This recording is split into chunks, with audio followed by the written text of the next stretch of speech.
The French brand put their hands on the first week of the 2016 Dakar. 6 wins from 6 stages run, they got it all. And with that, a new pilot as overall leader, Sébastien Loeb. In the two-wheels category, after years dominated by Marc Coma and Cyril Desprez, the succession is open. Paulo Goncalves has the racing experience to try and resist the attacks of 2 daring KTM riders, Toby Price and Stefan Zvitko. New terrain and new boss? Maybe. With the Dakar back on Argentinian soil, in the dunes exactly, Nasser AL-ATTIYAH offered Mini their first stage win. In a nutshell though, as the Peugeot Armada was in his wheels, the overall leader has changed. PETERHANSEL replaced Loeb, who crashed. The bike's GC lead also changed after Toby Price's full success in Belen. The Australian hit 2 birds with 1 stone despite Goncalves' second place.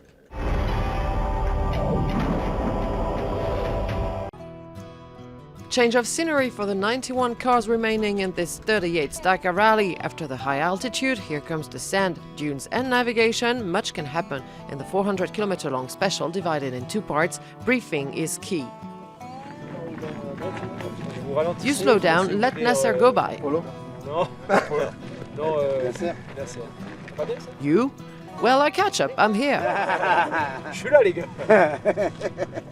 It looked like a joke. For Peugeot, this morning meeting was also a strategy, at least in the beginning. AL-ATTIYAH was the third to hit the road from Salta, and soon he did end up tracing the route.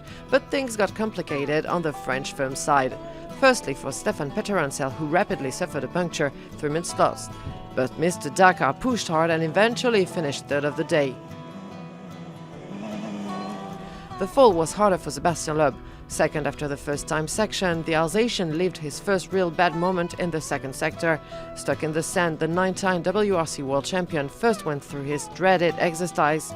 Then, 11 kilometers to the finish line, the Frenchman rolled over. Not hurt physically, but the car had to be fixed. It took them an hour. The race is lost, and it was a hard lesson to learn.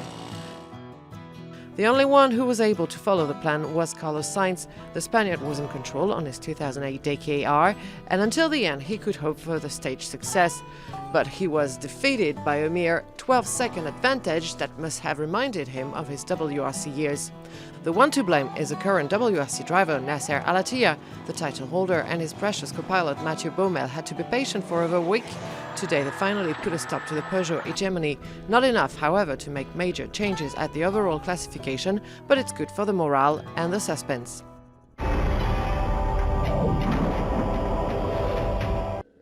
Goncalves versus KTM, this is the balance of power on the eve of the second week of the Dakar. There will be more navigation, dunes crossing too.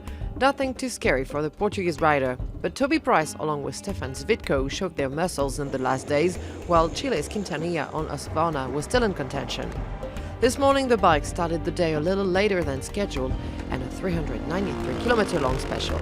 Antoine Méo on KTM, who won on Saturday, was responsible of opening the way. In the first part, the fastest man turned out to be Paulo Goncalves, ahead of his rival by a few seconds. His teammate Kevin Benavides, for instance, was 8 seconds adrift at checkpoint 1.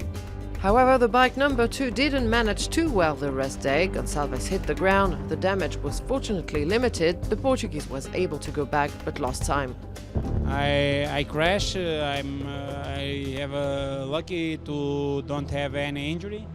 The bike only broke a little the tower, and at the end I need to be more slower to fix the tower with the hand, to don't cut the cables, to try arrive how best is possible. The marathon is only tomorrow, so I'm a lucky guy.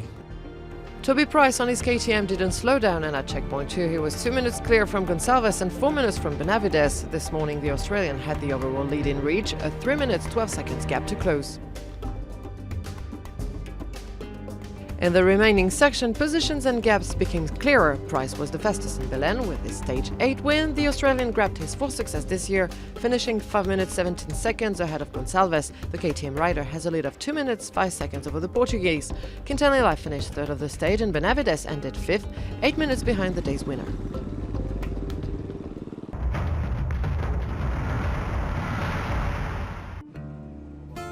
Heinz Kiri-Gardner is a KTM legend. The Austrian two-time motocross world champion is very tied to the Dakar, even if he never won the rally. He returns as an ambassador to his former team. Kiri-Gardner picked his day wisely, with Toby Price claiming a large win.